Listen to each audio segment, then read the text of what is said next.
Hi, I'm Dr. Wim from Plato Chiropractic Health Clinic. You have questions? I have your answers. Are chiropractic treatments only for people in pain? No, chiropractic is not only for people with pain. It's also to check your posture, musculoskeletal, particularly spinal problems, and also for people who have problems with movement. Is chiropractic treatment painful? Chiropractic manipulations or adjustments are usually not painful at all.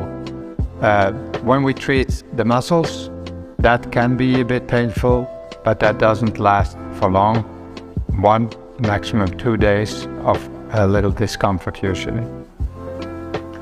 Do chiropractors only treat back pain? No, chiropractors treat a lot of musculoskeletal